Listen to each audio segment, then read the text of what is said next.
जल, जंगल, जमीन की धरती पर जेसीबी, हाइवा, डंपर का खेल। झारखंड में हर महीने 865 करोड़ का है खनिजों के अवैध कारोबार का बाजार। कोयला, पत्थर, बालू, लौह अयस्क, अभ्रक और कीमती पत्थर का होता है अवैध खनन।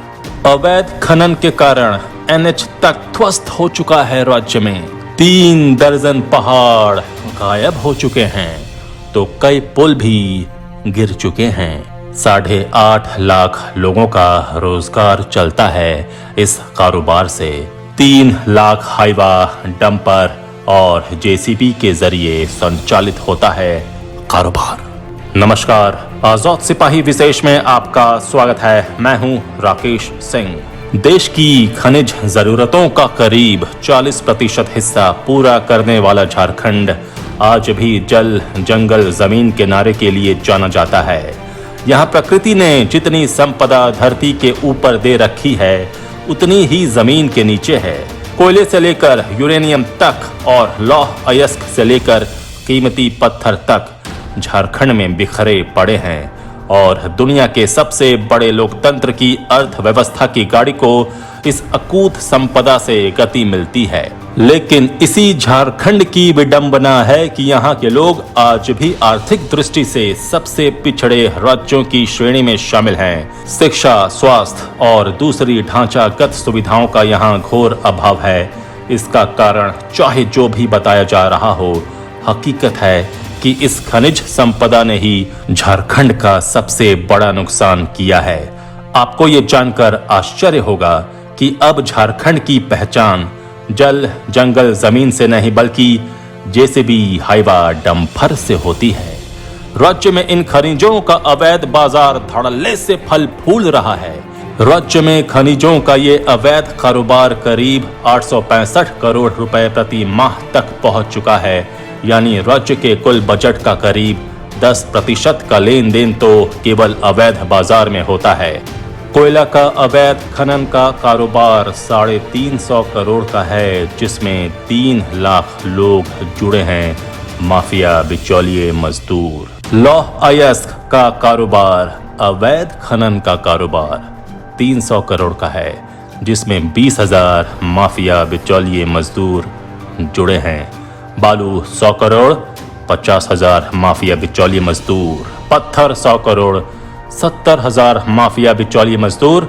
अभ्रक 5 करोड़, 2,000 माफिया, बिचौलिए, मजदूर। कीमती पत्थर 5 करोड़, जिसमें 2,000 माफिया, बिचौलिए, मजदूर जुड़े हैं।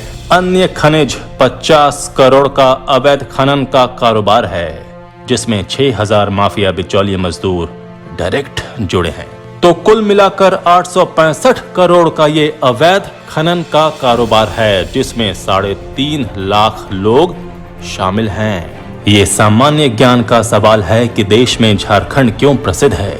इसका एक ही जवाब है और वो है अपनी खनिज संपदा के कारण। 15 नवंबर 2000 को बिहार से अलग हुए इस राज्य में पिछले 21 साल में कई मुकाम हासिल किए हैं, लेकिन इतनी अकूत प्राकृतिक संपदा का मालिक होते हुए भी यहाँ के लोग आज तक गरीब हैं। वे आज भी जल, जंगल, जमीन के अपने नारों के साथ विकास की कल्पना में डूबते उतराते रहते हैं। लेकिन इस दौरान कब ये नारा जेसीबी, हाइवा, डंपर में बदल गया, उन्हें इसकी भनक तक नहीं लगी।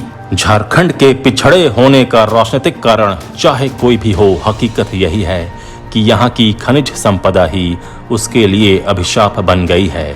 बड़े पैमाने पर माफिया, बिचौलिए और दुनिया भर के पूंजीपति इस राज्य की संपदा का इतनी बेदर्दी से दोहन कर रहे हैं कि यहाँ का नैसर्गिक सौंदर्य भी खत्म होता जा रहा है। ये जानकर आश्चर्य होता है कि झारखंड में कोयला, लौह अयस्क, बालू, पत्थर और अभ्रक के अलावा अन्य खनिजों का जिस पैमाने पर अवैध कारोबार होता है, यदि उस पर नकेल लग जाए तो ये राज्य न केवल सबसे विकसित हो जाएगा बल्कि दुनिया के कई मुल्कों को पीछे छोड़ देगा।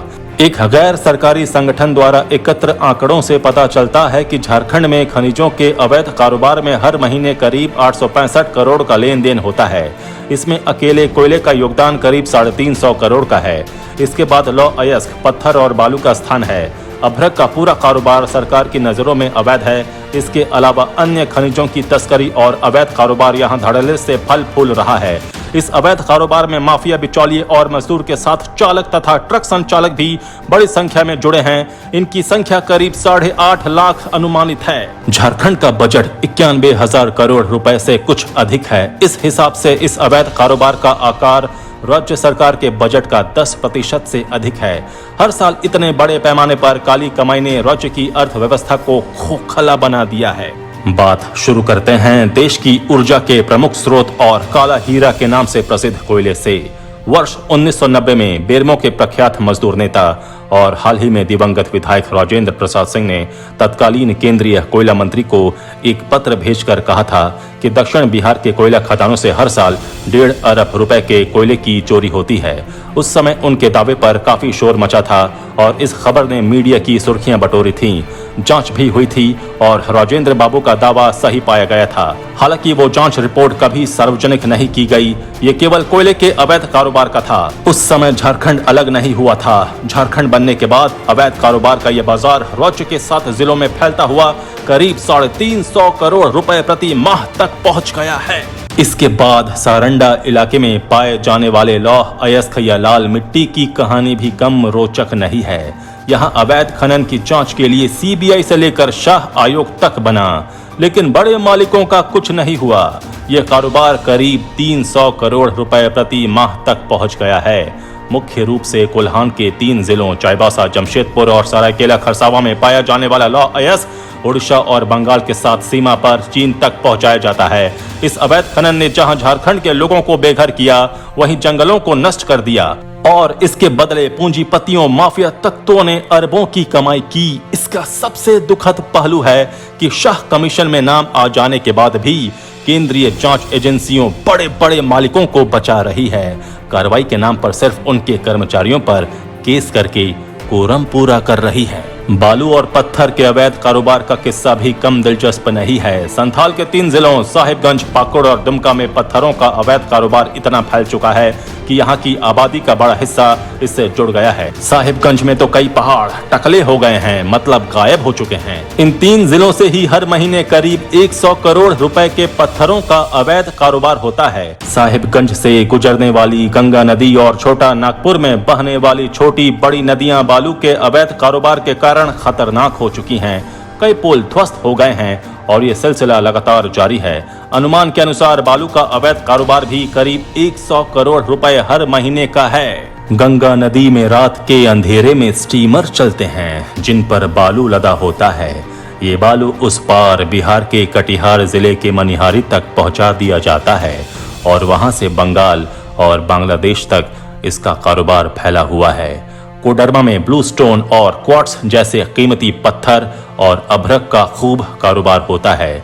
ये पूरा का पूरा अवैध है क्योंकि न तो किसी अभ्रक खदान का लाइसेंस है और न ही कीमती पत्थर का। झारखंड अलग राज्य बनने के बाद से अक्सर राज्य में होने वाले खनिजों के अवैध कारोबार की चर्चा होती रहती है। पिछली सरकार में तो शीर्ष स्तर पर इस पर रोक लगाने की हिदायतें लगभग हर बैठक में दी जाती थीं, लेकिन न कभी इस पर रोक लगाने की कोशिश हुई और न ही किसी ने इस पर ध्यान ही दिया।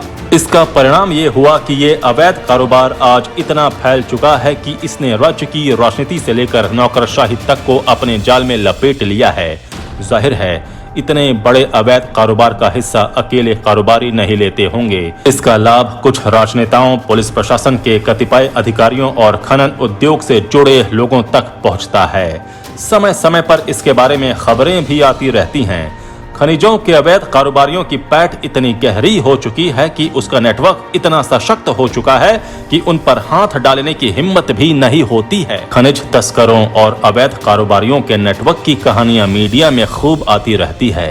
अवैध कारोबार का इतना संगठित और निरापद कारोबार किसी दूसरे क्षेत्र में शायद ही कभी देखा सुना गया हो। हालांकि कहीं कहीं पुलिस प्रशासन के कभी कभार कड़े रुख के कारण जहां तहां खनिज तस्करी के नेटवर्क का भंडाफोड़ हो रहा है और तस्कर कारोबारी पकड़े भी जा रहे हैं, लेकिन इसका कितना असर पड़ रहा है ये तो पता नहीं। आजाद सिपाही में अभी इतना ही। आप हमारे इस YouTube चैनल को जरूर सब्सक्राइब करें। धन्यवाद।